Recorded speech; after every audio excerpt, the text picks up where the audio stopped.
Well, welcome everybody. Thank you for joining us for the second of 4 webinars on the theme of pilgrimage. This series is being sponsored by the Medieval Institute at the University of Notre Dame, and this particular webinar, titled Becoming a Pilgrim People, is co-sponsored by the Center for Spirituality here at St. Mary's College and the Medieval Institute at the University of Notre Dame. As I mentioned, it is the second of 4 pilgrimage webinars, and I'll say a bit more about the series at the end of our formal time together this afternoon. Because we have a limited amount of time and there's such great material to be shared and discussed, I'm going to go ahead and begin with the introductions and first mention that my name is Daniel Horan. I'm a Franciscan friar and professor of philosophy, religious studies, and theology here at St. Mary's College, where I also direct the Center for Spirituality. And it's an honor and a delight to welcome you to this webinar and to have our 2 distinguished panelists with us. So let me introduce both of them, and they will go ahead and offer their remarks before we open up the floor for conversation. At that point, I will facilitate the Q&A and the comments that are coming through, and I encourage you throughout both of our presenters' lectures, their presentations, to send your comments or questions in by means of either the chat function at the bottom of your Zoom screen or the Q&A button that you see as well at the bottom of the Zoom screen. So without further ado, let me introduce our guests. A Jesuit priest from Quebec, Canada, Father André Brouillette earned graduate degrees in philosophy, history, and theology in both France and North America. He taught in Port-au-Prince, Haiti, prior to joining the faculty of the Boston College School of Theology and Ministry, where he is Associate Professor of Systematic and Spiritual Theology. He has been a visiting professor at the Pontifical University in Madrid, Spain, the holder of the Anna and Donald Waite Endowed Chair in Jesuit Education at Creighton University in Omaha, Nebraska, as well as a visiting professor at the Carmelite School of Theology, Teresianum. That shows my Franciscan bias there, excuse me, tripping over a Carmelite Pontifical University in Rome. He is currently the general editor of the Classics of Western Spirituality, published by Paulus Press, and his most recent books embrace pilgrimage studies, including the monograph, The Pilgrim Paradigm, Faith and Motion, published by Paulus, and Pilgrimage as Spiritual Practice, a handbook for teachers, guides, and wayfarers, which was published by Fortress Press in 2022 and co-edited by his Boston College colleague, Dr. Jeffrey Bleckel. I'm also delighted to introduce Dr. Layla Karst, who is an assistant professor in the Department of Theological Studies at Loyola Marymount University in Los Angeles, where she teaches and writes at the intersection of liturgy and ecclesiology. She is working on a book manuscript on the theology of Christian pilgrimage and the Pilgrim Church.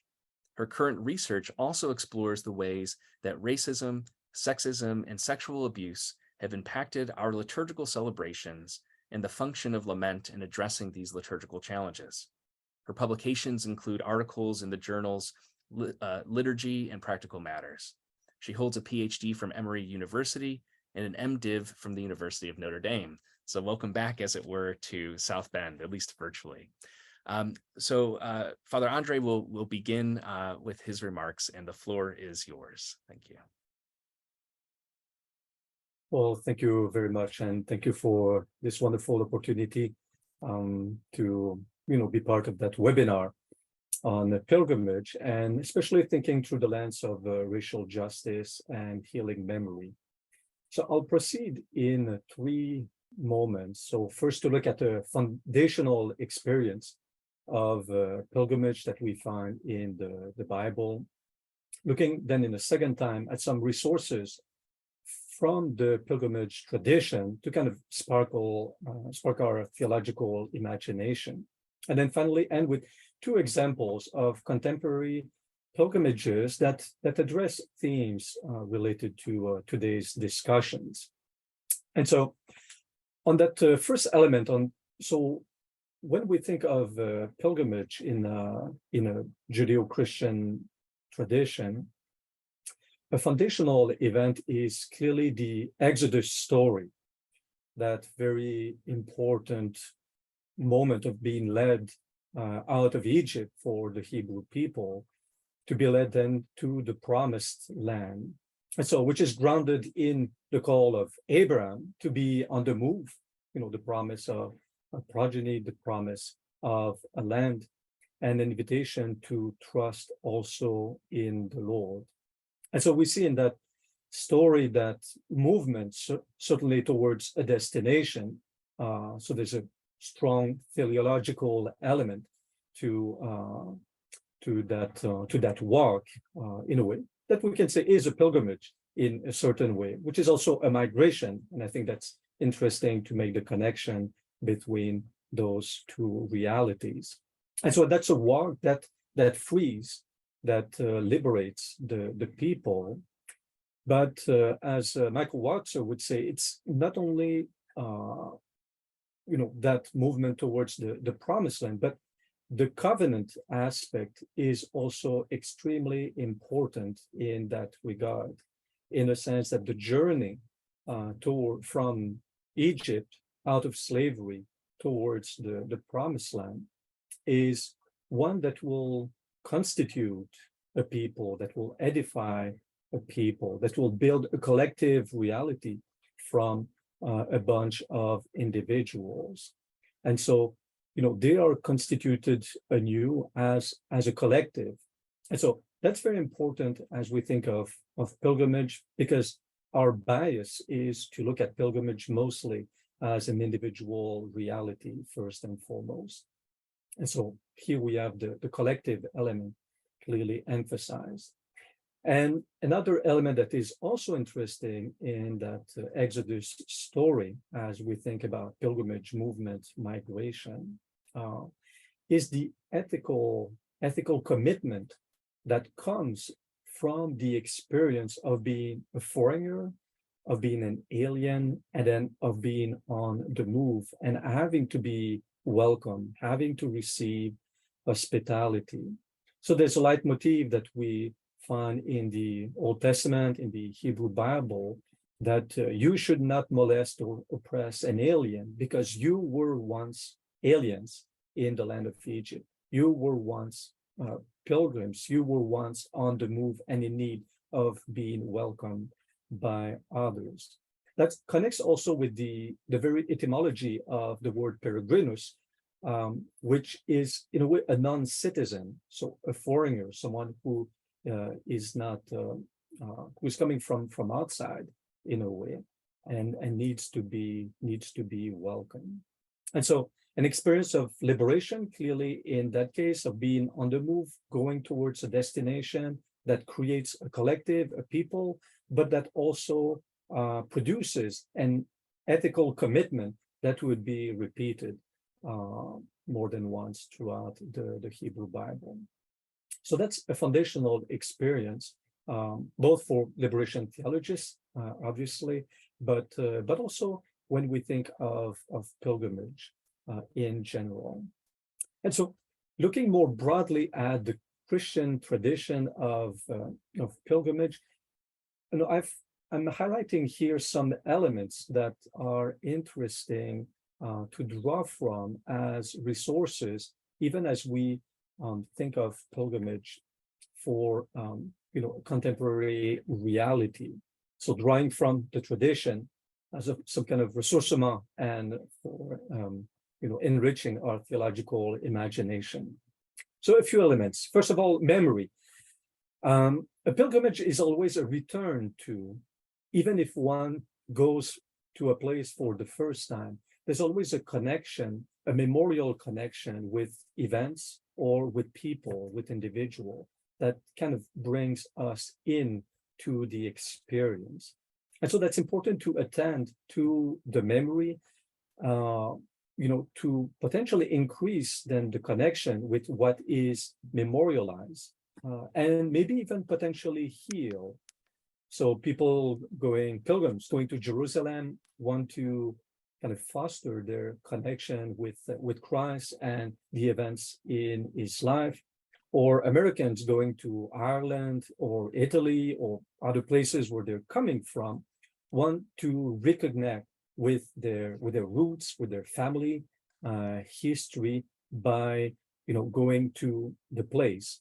And this is a second element that is very important. So first memory, then place, because usually pilgrimage as a destination, we're going somewhere. And a place, as Philip Sheldrake would say, is kind of at the intersection of, space and environment, and, what a human narrative that brings meaning to that particular location. So it's not simply any space, but that is a space that has a special meaning brought about by memory and by that human narrative. Then that can be remembered, and also that can be an evocation of what is most precious. And so the place would usually crystallize a memory. So there's some monumental value in a way that is celebrated in a given location. So that can be a person that is commemorated or an event, and both of them being localized. People going to Fatima, well, they want to see and pray at the place where the Virgin Mary appeared to the young shepherds. Going to St. Peter's Basilica in Rome, one wants to see the burial place of St. Peter, the relics, which is also a very important theme for medieval pilgrimages, especially. Or more contemporary way, certain bridge in Selma, Alabama, is also, a place of pilgrimage where people want to connect to a memory, or for also other difficult memories. The concentration camp of Auschwitz can also be a place that embodies the memory that one wants to connect with. And so embodiment is, a third element that is very important for pilgrimage. The archetypal pilgrimage is certainly the walking pilgrimage, where one experiences the joy and weaknesses and limitations of the body.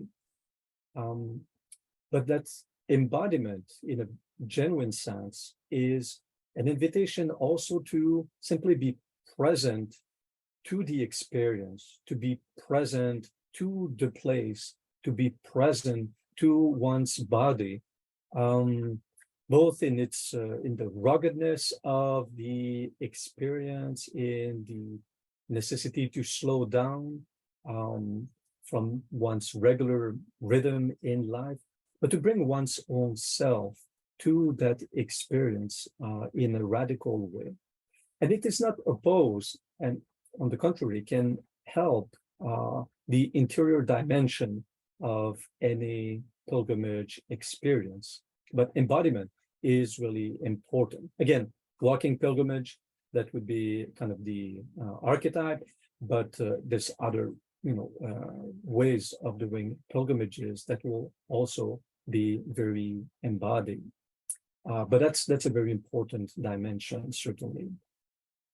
A fourth element that I want to highlight is the importance of movement, the realization that one is on the way. When the Second Vatican Council decided to use the image of the Pilgrim Church to describe the reality of the church on earth, there was that emphasis on recognizing that we are on the way.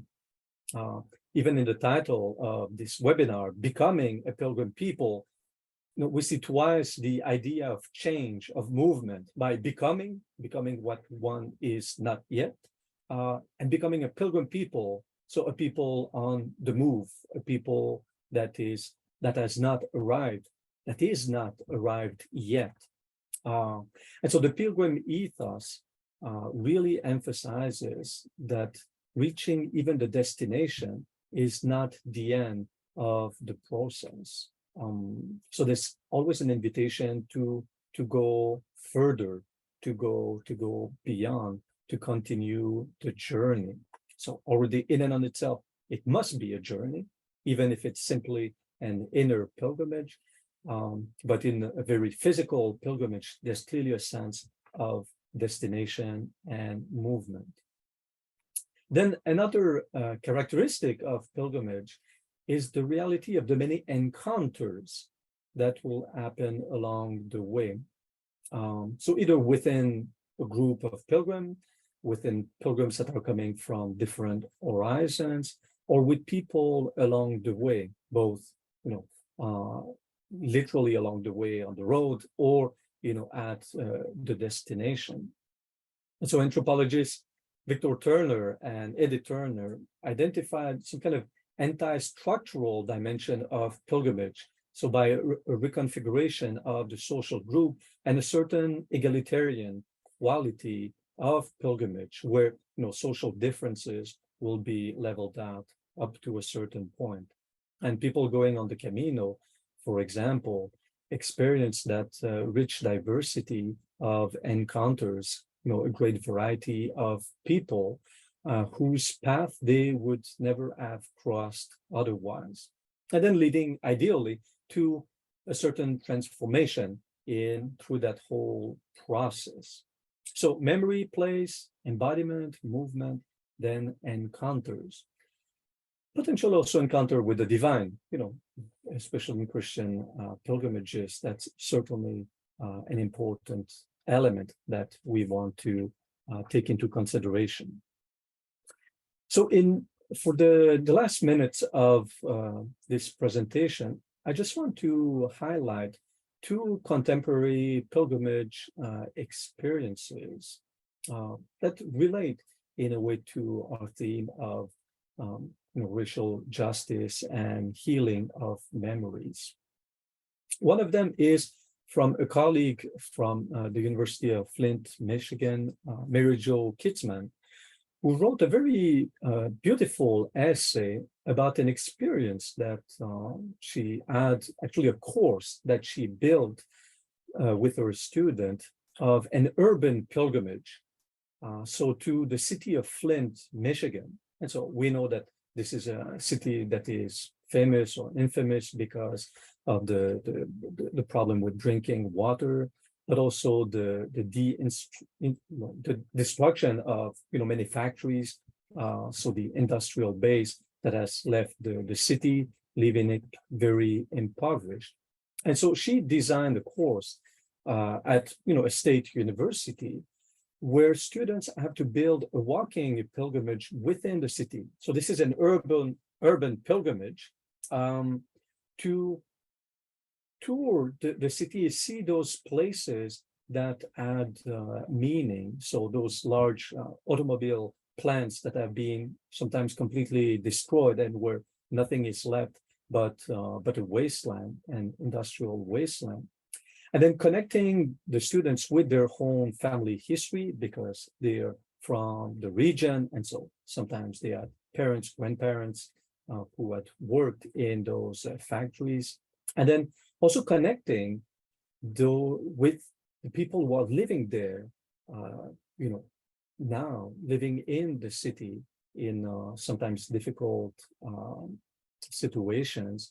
And so, for example, she writes about one stop that they made to the Catholic parish there in Flint, which had commissioned a Black Madonna, Our Lady of Flint, as a symbol of resilience and hope for the community. And so that's a very interesting, example and experience of contemporary urban pilgrimage in the context of the course. Then the last experience I want to highlight is that of a Canadian canoe pilgrimage that was done in 2017 and organized by young Jesuits in Canada.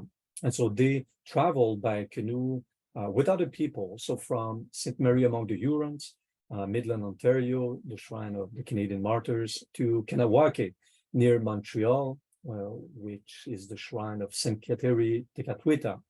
And so following the route that Native people had taken for centuries, and then that the missionaries also took when they were invited by the natives for their missionary work. And so the timing was very specific. It was the year of the 150th anniversary of the Canadian Confederation, but it was also a few months, years after the release of the final report of the Truth and Reconciliation Commission in Canada that dealt with indigenous residential schools. And so this is a few years before the 2021 discovery of unmarked graves in Kamloops, British Columbia in 2021 that sparked international interest. But already the report was making clear that there had been a cultural genocide that was perpetrated by the Canadian government with the help of Christian churches and communities. And so that pilgrimage basically was a desire, an attempt to bring people together for a month, and some of them for shorter periods of time. So indigenous and non-indigenous, French speakers, English speakers, young people who are more mature, some elders even joined with under the theme of reconciliation, or certainly to promote dialogue. So by living together, by sharing meals, by paddling together, by sharing traditions, certainly emphasizing that invitation to journey together. That's very much at the heart of a pilgrimage. And also to be in dialogue with communities that were encountered along the way. So communities that were receiving the pilgrims. So native communities, especially in the early part of the journey, and then also French-speaking and English-speaking communities as they move more towards Quebec. So these pilgrimages are examples. They're not necessarily models, or they're not necessarily easily reproduced, but they were opportunities for encounters to share in that challenging journey of dealing with memory, dealing with the past, and building bridges and building a future together. And so I think that these elements kind of offer us some resources to think about pilgrimage as a potential locus for theological reflection, certainly, but also for action and change in favor of racial justice and healing of memory. So thank you very much. Thank you so much, Father André. That was really, really a lot for us to think about in 15 minutes. So I look forward to our conversation. And Dr. Karst, the floor is yours. We look forward to your remarks. Thank you. So I came to the study of pilgrimage actually during my time as a master's student at Notre Dame, and my own experiences with pilgrimage while I was there. And I came back from the Holy Land, and I was trying to make sense theologically of what had happened, what I had just done. And more broadly, this question of what Christians are really doing when they go on pilgrimage drove my intellectual life for quite some time. It's still driving it. And I was really in search of a theology of pilgrimage, in part because I think the contemporary theological academy has been in love with this image of the pilgrim and pilgrimage, especially as a metaphor for the church, at least since the Second Vatican Council, when there was kind of a resurgence of this language in the literature, but certainly that predates the council significantly. But I really struggled to find many theological writers who were actually taking the practice of pilgrimage seriously in and of itself. This has changed a bit in the last decade, thankfully, with books like André's really filling the gap in literature on this topic. What I've discovered in my own quest towards the theology of pilgrimage is that I, in fact, might be asking the wrong question. And in fact, I'm not really sure at this point that there exists something which can adequately constitute a theology of pilgrimage.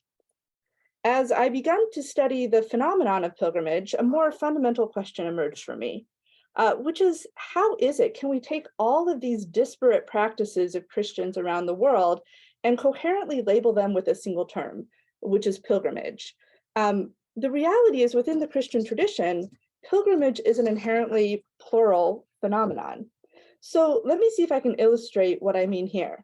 Some pilgrimages can be described, I think, very commonly in some of the categories that André provided for us, things like journeys to sacred places. So we might take, for an example, pilgrimages to Tepeyac in Mexico City, or to Lourdes or Fatima in Europe. Sometimes pilgrimage is better understood as a journey or a movement within a particular sacred space, like pilgrims who travel around the Holy Land. The modern day Ignatian Camino is a good example of this, or the civil rights pilgrimages in the American South. Andre's story about this pilgrimage in Flint, I think, are good examples of this kind of moving within these spaces. Other historical models of pilgrimage have thought about pilgrimage primarily as in terms not of kind of movement through a place, but a time of journeying, with the physical destination, if it exists at all, and it didn't always, serving primarily to mark the end of the time of pilgrimaging. So I think that in modern days, the Camino pilgrimage in Spain often functions as a good example of this. Pilgrims talk about the journey being the point, and the shrine of St. James at the end is important, but it's important because it marks the end of the period of pilgrimage, and it's less important than, say, it was in the medieval times as a sacred space in and of itself. We can also think of the Irish peregrinacios, for whom displacement, this kind of perpetual journeying either by land or by sea, was adopted as a temporary or a permanent way of life.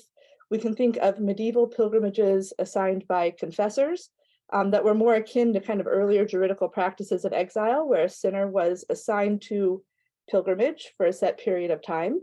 Whether or not a destination was included in that kind of varied. These penances, by the way, were oftentimes given for things like stealing something valuable for a church or doing very, very kind of weird sexual acts that became public. It wasn't a common penance, but it existed. Finally, we might think of pilgrimages that have as their destination not a sacred place, but actually a sacred person. So we can think about early Christian pilgrims who sought out the Ammas and Abbas in the Palestinian desert, or journeying to the tombs of the martyrs, or pilgrims today who are making their way to World Youth Day to see the Pope. The Pope is really the kind of object and the community of people there rather than any particular place. And these categories aren't kind of siloed categories, right? Oftentimes these overlap. So we can think about, there's this great example of an American-Canadian pilgrimage that happened in 1898. And the pilgrims went to Lourdes and to Rome. And it was billed as kind of a visit to a sacred site and then a visit to bring comfort to the Pope. I think Andre's example of the canoe pilgrimage, right, that was both kind of going to the shrine of St. Kateri and kind of had this piece of being in relationship and attending to the different Indigenous communities in Canada, is another nice example where you have a kind of a destination as a place, but also a destination as a person or a community. Even if we can kind of narrow down within these categories, each pilgrimage route or tradition develops in very unique ways. It has its own set of rituals, its own destination, its own way that the pilgrim community is ordered. You have something like the Camino in Spain that has this kind of egalitarian ordering that the Turners describe, but you also have pilgrimages, for example, in Mexico, that are very kind of still hierarchically ordered by the bishops and the ecclesial leaders in those communities. So you have these communities that are ordered in all sorts of different ways, depending on the pilgrimage, the time, the place, even within that, who's going and who's organizing the pilgrimage. But what's really curious is, while there have been periodic efforts by church leaders to kind of norm pilgrim practices in some way, either on local or universal levels, it's really pretty impressive how impotent most of these efforts have been. Because pilgrimage, at the end of the day, belongs to the pilgrims who are making this pilgrimage, and trying to corral or herd or norm or even kind of create a discourse that can contain these pilgrims is a bit like herding cats, to use a very overused metaphor, or to suggest a more theological interpretation, trying to kind of create this normative theology of pilgrimage is like trying to tame the spirit, which has a habit of blowing where it will. So as a theologian, I kept coming up against this wall. Whatever I wanted to say about pilgrimage theologically always had to be qualified with the phrase, except when it doesn't. And now when I think about it, this has probably become my mantra as a liturgical scholar in general, and it probably relates back to this project. So I really couldn't find a theology or a system of kind of categorizing or speaking about all of these practices that Christians label and understand as pilgrimage that really could account for the variety and the plurality of these practices, because pilgrimage is a practice which frequently escapes our kind of order and our systems and our theological discourses. for the nerds in the room, the Jesuit scholar Michel de Certeau describes these sort of practices that escape or can't find a place within our systems of space or thought as tactics or as these cries. It's the remainder of things that are left over after our systems have been established that still exist in our present, but can't really be captured or expressed within the categories that are available to us. So let me give you an example of what I mean by this. Early in this project, I was at a conference and a woman came up to me during a break and asked me about my research. I told her I was researching pilgrimage, and she got very excited and she launched into this story that lasted most of the rest of the 20-minute break. And she described her 5-week pilgrimage on the Camino in Spain.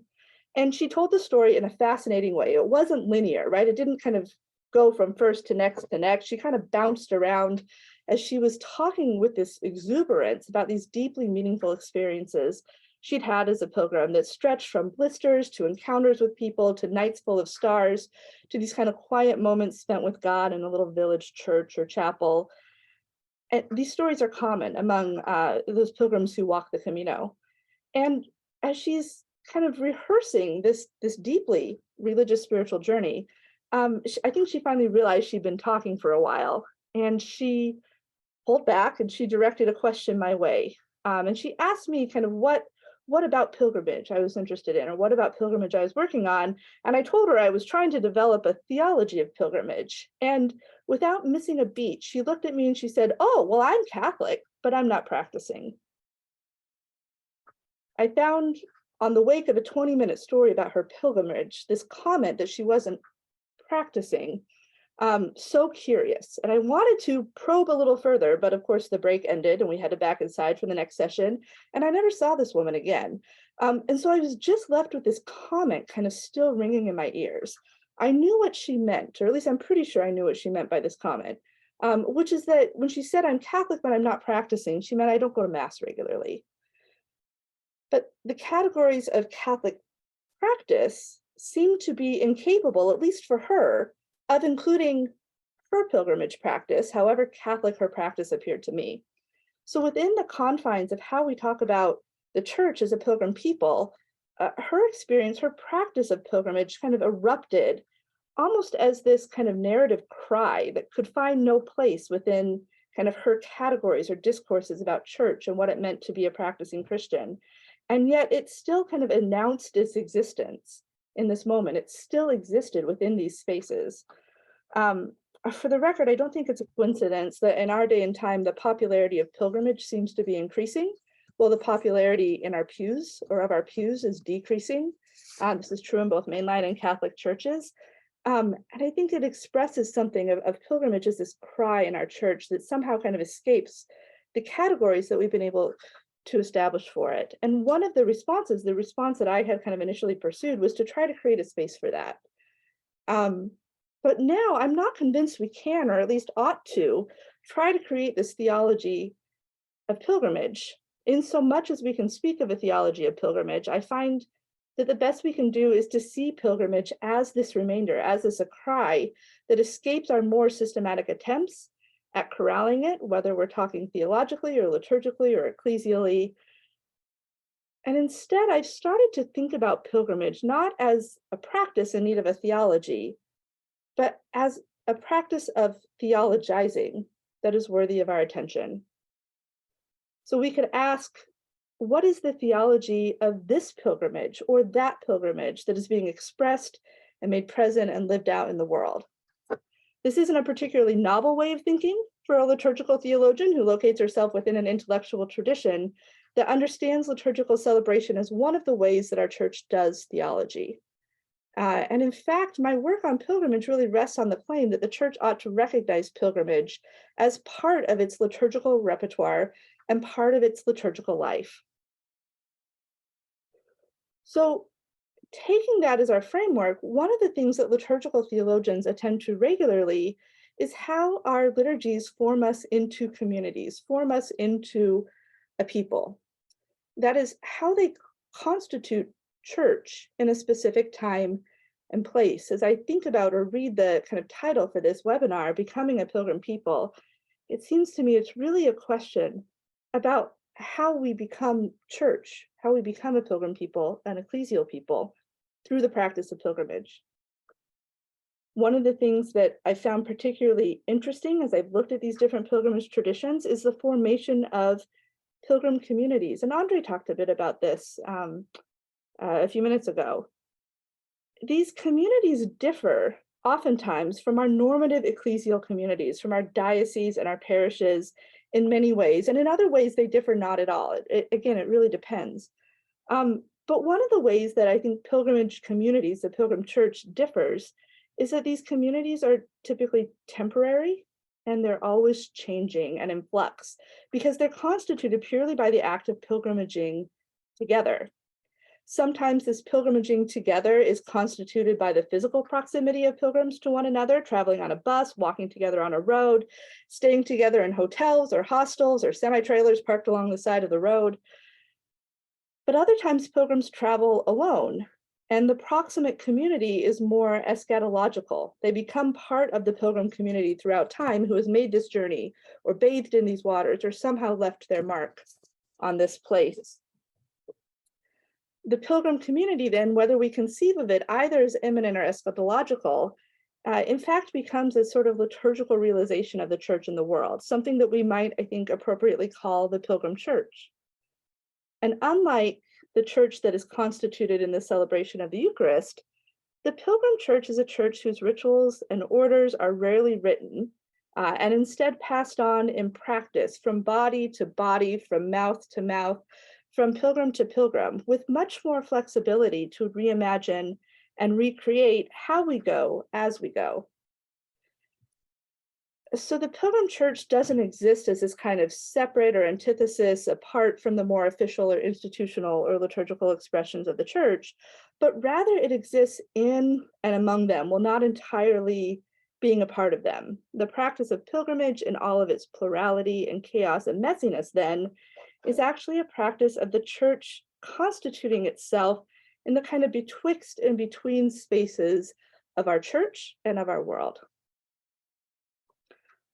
I think this is evident in some of the examples of pilgrimage that André shared, the example of pilgrimage that some of you in this community are preparing to make, these pilgrimages for healing and reconciliation.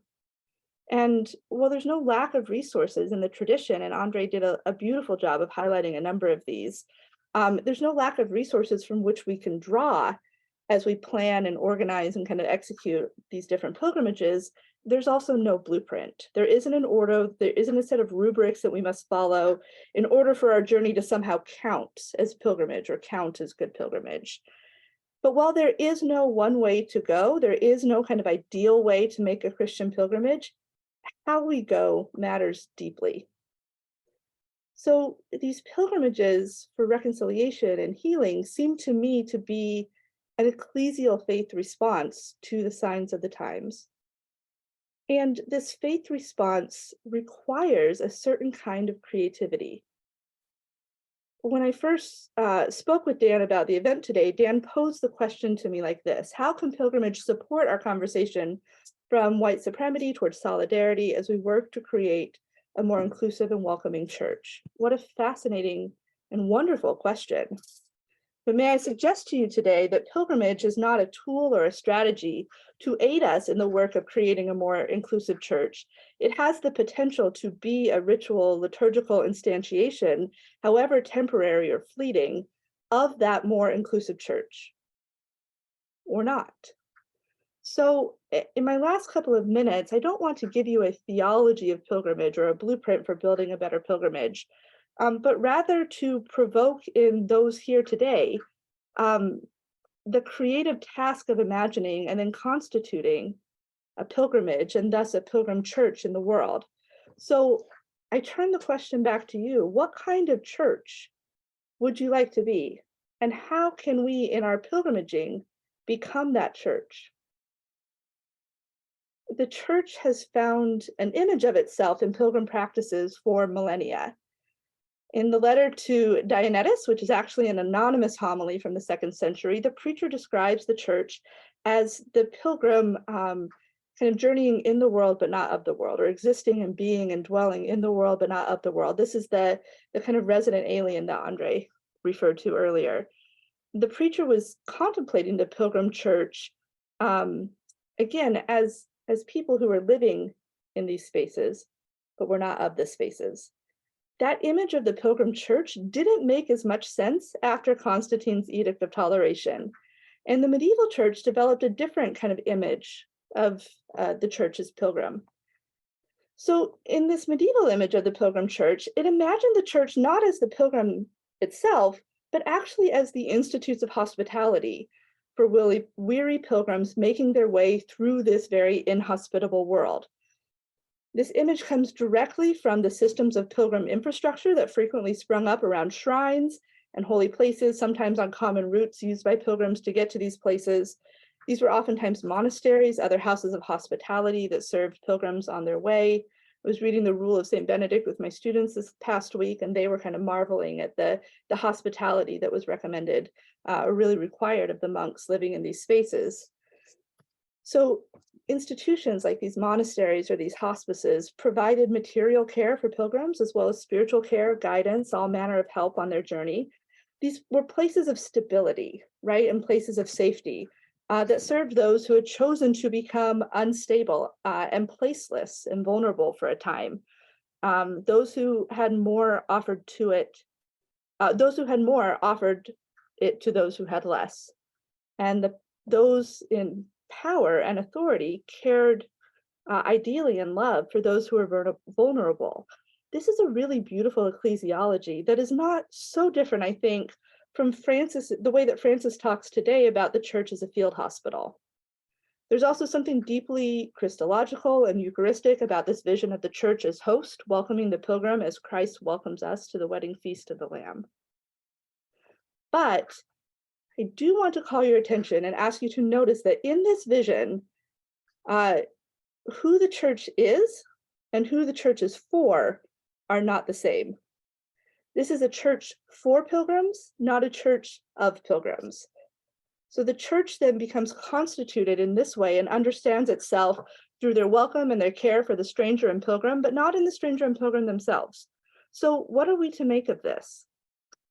Because I have a critical bent to me, I look at people like Jacques Derrida, and Derrida has this fascinating little essay where he reflects on the limits of hospitality as a social construction. And he's titled this essay Hospitality.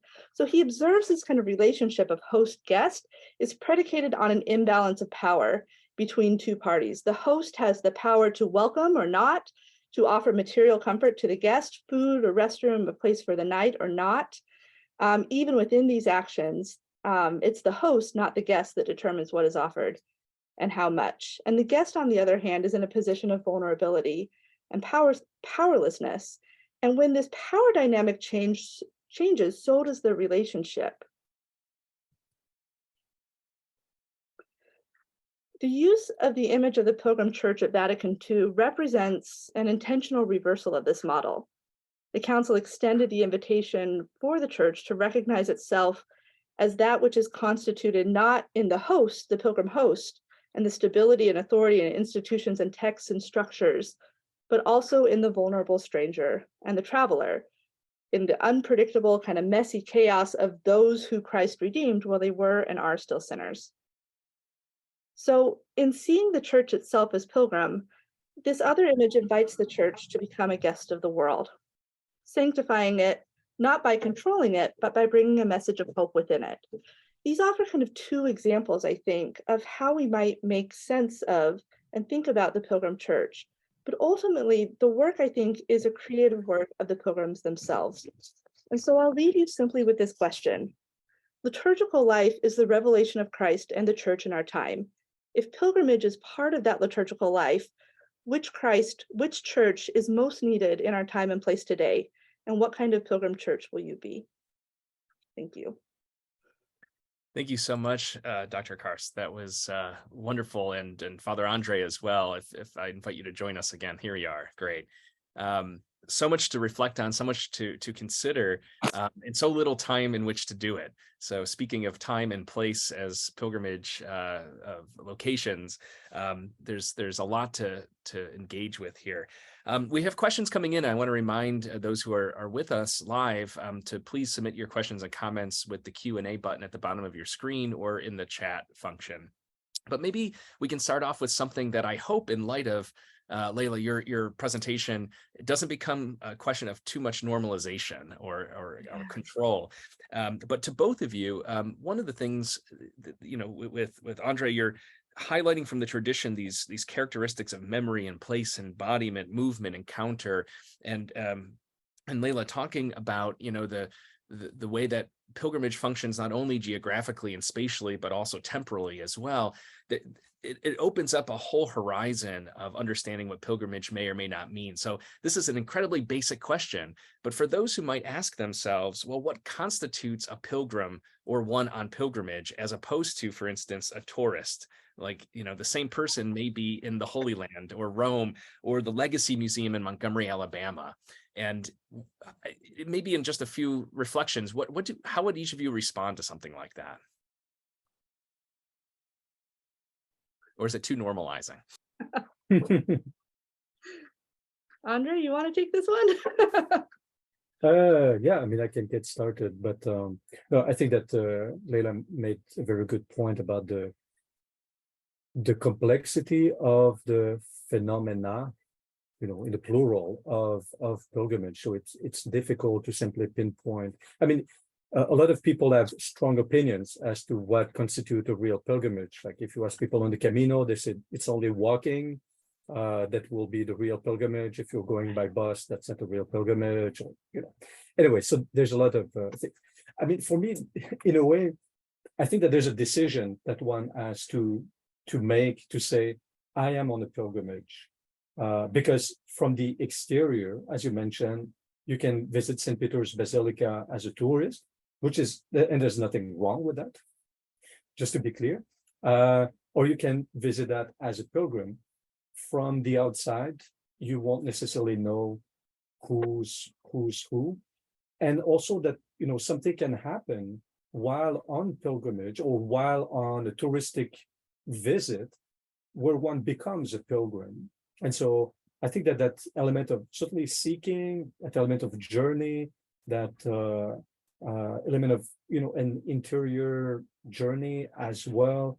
So these are kind of markers, but they're not norms. And, I think I really appreciate Layla's caution on that there's something that escapes in the phenomenon. And even if you want to pinpoint it,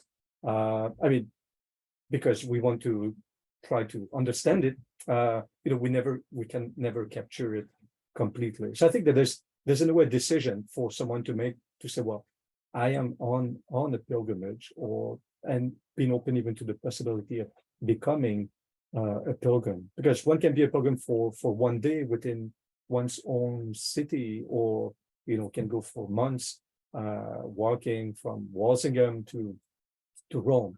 So yeah, it's not easy to kind of pinpoint. Layla, do you have some ideas on that? I agree. Yeah, I do. I mean, I'm always curious, because this is such a big question, I think, that comes up frequently, right?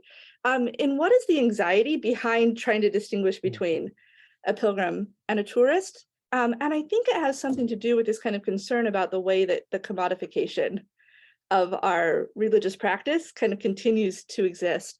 This is not a new problem that's associated with the modern world. I mean, souvenirs developed in the Holy Land because people were biting off pieces of the true cross when it was brought out on Good Friday, or breaking pieces off buildings because they wanted a piece to take back with them. And people were like, well, we'll just sell them things, right? I mean, there are these whole economies of places for pilgrims to stay and to support these that go all the way back to the beginning of the tradition.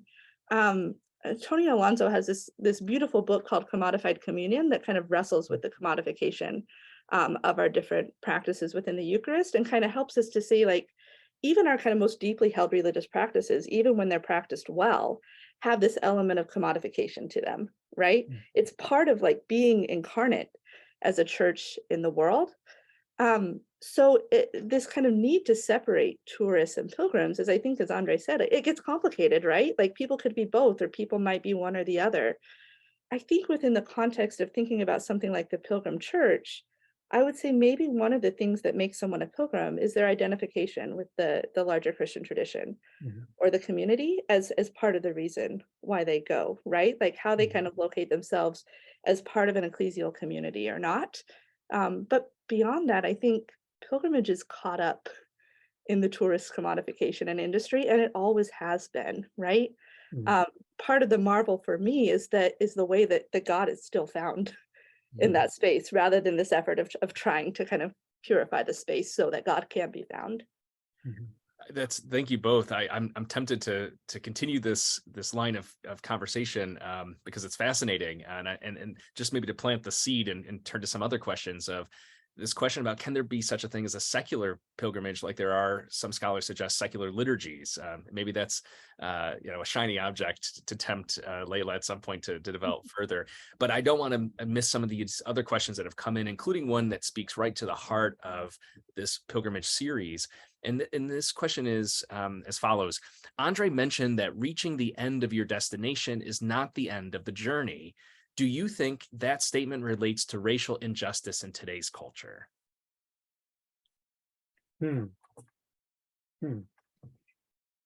Well, I think there's, first of all, we have to be on the way.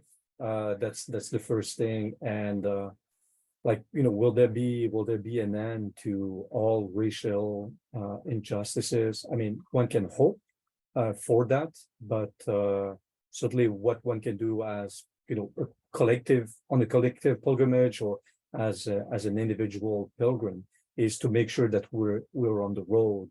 And it's mostly also the connection between like discrete pilgrimages, like to go to a place, or to go on a journey either individually or with other people.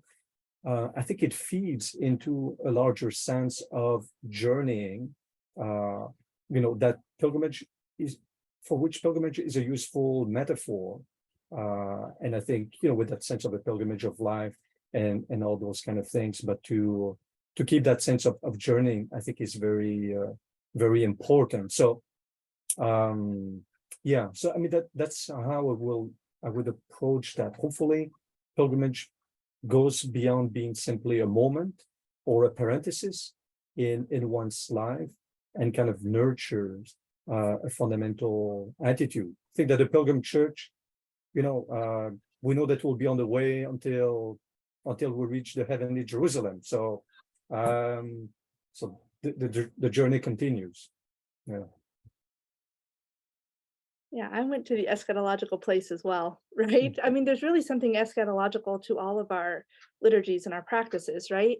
And I am, despite the necessity of us working in this world towards racial reconciliation and racial justice, I think there's an eschatology to that project as well, right? And so these destinations are also starting points for what's next. In our pilgrimages and in our liturgies, right? The Mass has ended, go. The pilgrimage has ended, go. And that go is an eschatological hope, right? As well as an eschatological kind of patience of saying the work is never quite completed, and it won't be without the intervention of God. Thank you both for that. I think we have time for maybe one more. And this question begins with a statement. Our questioner wrote, first, this is an all-star cast, of pilgrimage experts. And I couldn't agree more with our viewer that we're very fortunate to have these two theological experts on pilgrimage. And the question is as follows. What do we need to do to develop the theology of embodiment in connection to pilgrimage? And I hear both resonances with both of your presentations. So maybe each of you can respond to that. What do we need to do to develop a theology of embodiment? And I see here a contrast with that theology of pilgrimage that, Layla, you talked about initially setting out to develop. Layla, do you want to go first? Sure, because I hope you have an answer, André. What I actually immediately started thinking was something that really kind of exploded over the pandemic, which is these virtual pilgrimages, right? And the ways that those raise new questions about embodiment. I do not think what we are doing now is disembodied, right? But I think it presses that question further and kind of challenges us to create and to think about embodiment as it relates to practices, right? In some new ways. And I don't quite know what that is, but I'm working on it. Yeah, so I mean, I liked in Layla's presentations many things, but also the emphasis on the practice, and to see how, as theologians, we're invited to start by looking at the practices even of pilgrimage, because it's a popular devotion. Very often pilgrimage originate by kind of popular acclaim, and then they live or die by being practiced, by being done. And so to kind of start there, to look at what are the rituals that are performed, what they signify. So what is the life of the Christians telling us, what is the people of God telling us in their practice of the faith with regard to, like, because rituals are embodied practices, like you're doing something, you're making something, you're putting rocks there, you're creating a little cross in there. And so there's something very tactile of our faith that sometimes as theologian or church authority, we prefer to stay at a distance of, or we don't see.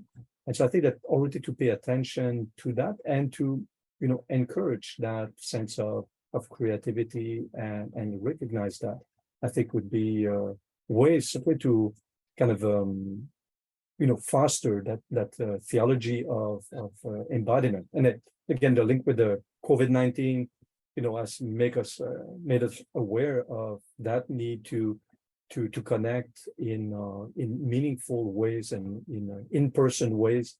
Virtual things are wonderful, like this webinar, that opens up a lot of possibilities, but we also must take into consideration our incarnation, because we're a very embodied religion.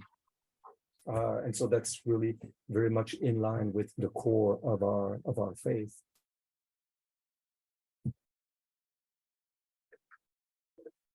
Any other closing remarks on that front there, Layla? No? Okay. Well, thank you both. I'm afraid just for the sake of time, we're going to have to stop there. And we had more questions that come. I think there's great interest in what both of you shared, and you both have given us much food for reflection and further consideration. So thank you for taking the time to be with us at this webinar. And I want to put into the chat box there for folks a link to the Medieval Institute at the University of Notre Dame's website, where you can find more information about forthcoming programs. I'm also going to share here. You can see the flyer.